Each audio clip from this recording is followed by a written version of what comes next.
Ladies and gentlemen, it's Sweaty Zeus. Welcome to the next video. We are ready to take on the Judge Cleric. So I'm going to go ahead and get everything ready. She's going to be Holy in the first round. It's a two-phase fight. She has two full health bars. Not like a different phase like a lot of these bosses in Souls-like, where she has a first phase and then, changes her tactics in the second half of her bar. She's got two full bars. So it's almost like a back-to-back boss fight.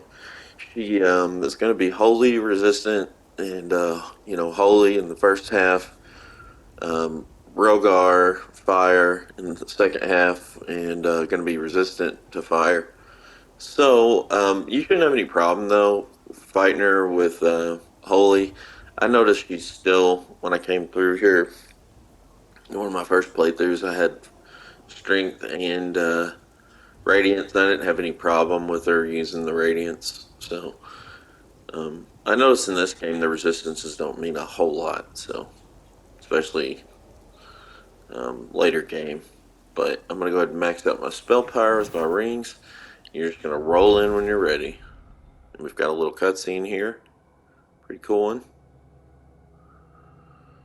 I said before, she's kind of bae for me. This is my game waifu in this one. Aberrant child, you will know peace. It's a little too tall, though.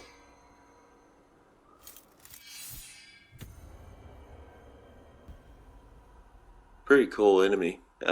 Especially this fight, how you transform into, this, like, battlefield. So she's gonna have, like, a little combo she does with her sword. And then she'll swing her banner occasionally, too. She's got big overhands like that. She's got a lot of reach with those. I would just either try to dodge or parry. She'll do this a lot. And then she'll back off. She'll do this thing where you'll see a large circular area she'll put up. And then she'll kind of rain down arrows on that area. So she's just powering up here. There it is. So you'll see now arrows will fall in that area. She'll charge and thrust at you. So we want to dodge sideways. Roll, roll, roll. Oh, we barely made it. She'll throw a lot of barbed things like that, as you can see behind her there. There's tons of moves coming at you. It's pretty fast paced, but her health bar is not super huge, so you just kind of want to constantly be retreating with her while getting your hits in. So we've got her now. There we go. The main thing to deal with is just her melee swings and then the big arrow volleys. She has another move I didn't see there with like the barbed radiance aura, but you're just going to want to roll through it.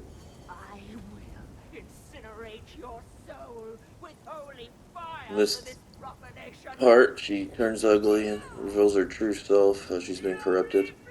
Look at that sword, it's pretty cool how it's broke. We'll get that. And it's really good for like in-game, New Game Plus, because it scales with every stat. So she'll get a little more in this half where she's using her standard big open swings. She has a ton of range. They're easy to dodge through now, so. Alright, she'll leave behind little mines that explode, crystal looking things. She'll charge up, does a huge AoE, so we want to run away as far as we can. You can get out the range of it like I did there. Teleport, and she's going to go real. Okay, now she's doing the thing where she's leaving behind the explosions like I was talking about. I'm just going to run from those. Big thrust. More explosions. She does the thing like the Abiding Defenders too, where she'll teleport upwards and then slam down on you. You want to stay away from her standard when you see it. There it is there. She does a thing like where she leaves her standard in the ground too, where it'll leave an explosion. So, first try, nice. Get 8 Umbral Scourings and Investor Seed. It's a fun fight. That's after they buffed it. So, but yeah, this you can just melt any boss with this sword and this build at this point. But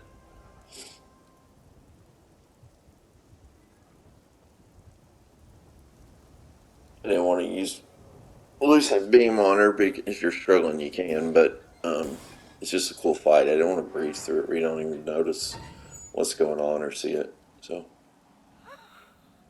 she'll be here, just kind of and for the Rogar ending, you'll use the thing on her and kind of go in her memory. But we're not worried about that. We're going to do, again, the Umbral ending. You can cleanse the beacon here if you want. You can see her stigma. How they broke the beacon that was holding the deer back, I guess. So I don't know why. I kind of feel like I remember getting in these side areas here. That's I'm misremembering my first playthrough coming through here. It's in the walkthrough prep. I couldn't do it. So after we defeat her, we'll be able to go back this way, and there will be this little upward ramp here. Now, if you fought, if you cleanse all the beacons and doing radiance, you'll get a little cutscene around here, and it'll show like another beacon lighting up in the distance, which I don't know. I guess it's just exclusive to the radiance ending. But I didn't get it. There's nothing back there. I was just double checking. I didn't miss anything. So when we come in this little room, we'll be able to open that gate. We're going to take a left, though, behind here. Pick that up, and his holy grenade. We can open the shortcut from the other side. It's not really a shortcut.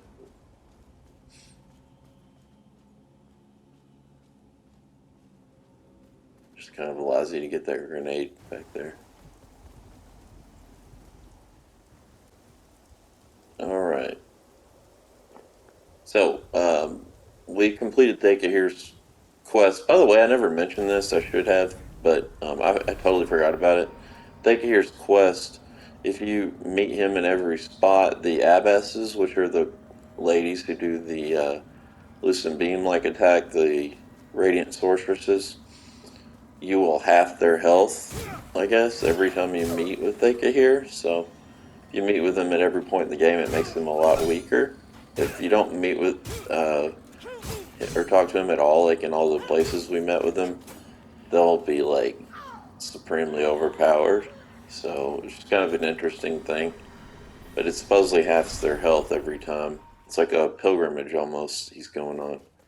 So we need to come up here and pick up his outfit after talking to him every time. Like I said, it decreases their health the most. And then he will, as soon as we got to the Abbey of Hall of Sisters, was the last time we saw him. But the game kind of hints like that he came here and did something to help us out, on our quest or whatever. And then left behind his gear. I can't remember if it was up here.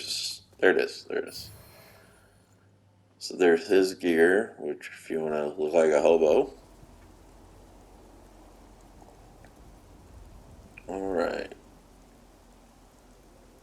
So let's see. We're not getting anything out of Radiance anymore, I guess.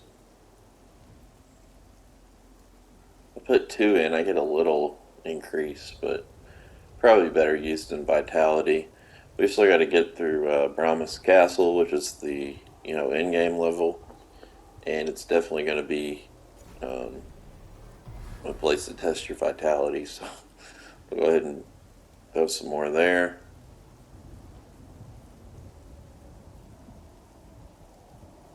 Alright. I'm going to show this over here. Like I was saying, you'll get a cutscene. It'll show, like, kind of over in that direction.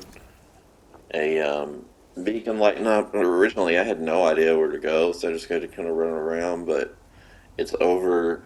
I remember way back after we left the cistern and rode that real long elevator up, if you remember. Um, by the way, I'm short one quintessence. I gotta go find it real quick. But you shouldn't be if you followed the guide, which I'll explain in just a second. But yeah, you'll get that cutscene if you did the Radiance ending. If you're doing the Radiance ending. Real quick though, here's that sword I was talking about. Judge Cleric's corrupted. You can see it scales with everything. Judge Cleric's radiant. It scales with radiance and agility. It's a long sword. I think it's a short sword. Yeah, long sword. Um, and then you've got her spear too. I don't know. I was thinking that might be cool to use with Pieta's sword till we get the other clone of Pieta's sword, and then we've got that throwing item, and then Briar's Storm. It's pretty cool. A lot of good stuff she has. So, anyways, what I was saying was, you'll get that cutscene, you don't know where to go. But I remembered the cistern. If you ride to the top, um, there was that area that was blocked by that big black thing. We don't know what it was. I'll go ahead and try that. I haven't got it yet. Um, but yeah, there was that area, and we couldn't get past that. So I was thinking maybe like go over that way. I don't know. But we're gonna need a little more scourings because I'm gonna want to get the Sword of Elaine the Starred, which I haven't really talked about. But if we do the Umbral ending, the very end, we'll get the chance to pick that sword up, and it is the other half to Pieta's sword. If you use them together, they have a unique special move that kind of does this like umbral radiant energy explosion. It's real cool. So, but I was thinking we could use this until we get that offhand with Pieta's. It might be kind of cool. We'll go ahead and try this and see what it does as a second. So by the way, I just remembered real quick, if you're doing the Umbral ending like me, you got the C-Bod for Girl End. You do not need to use it yet. We're just going to have to use it before the end of the game. The only thing you need to worry about right now is getting the Rune of Adir and not opening the gate to Brahma's castle. As soon as you get it from the Iron Wayfarer, we're going to take it back to Mother's Law. Then they will give us the Withered Rune of Adir, which we'll use to get all the Umbral parasites to turn into Mahu. And at that point, you can use the Withered Rune to open the door to Brahma's castle. So again, we don't need to sacrifice Berlin yet. Just focus on getting the Rune of Adir from the Iron Wayfarer and turning it into Mother's Law. Alright, so at this point, Andreas of Ebb should be right here. Kukajin should be here. Even though we haven't used her enough, we're not going to be able to finish her quest line.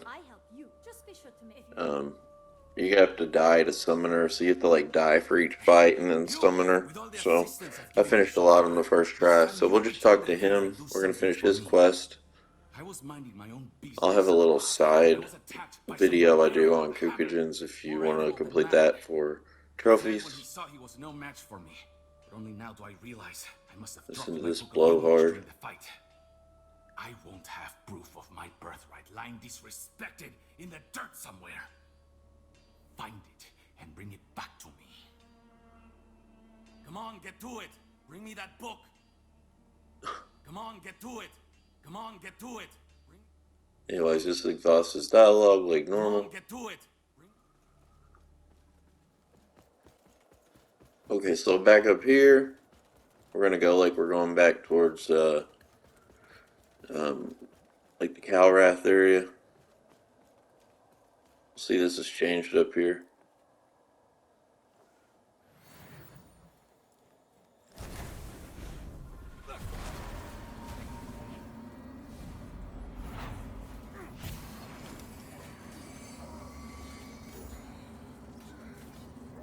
Alright, there's the Iron Wayfarer, his stigma.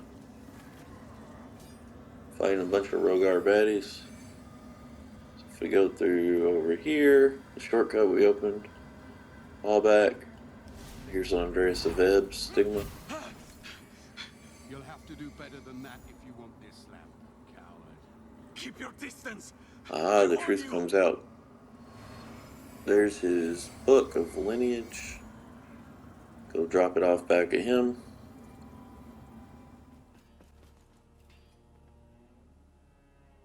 Ha! There it is! These fresh scuffs. Were they caused by your carelessness?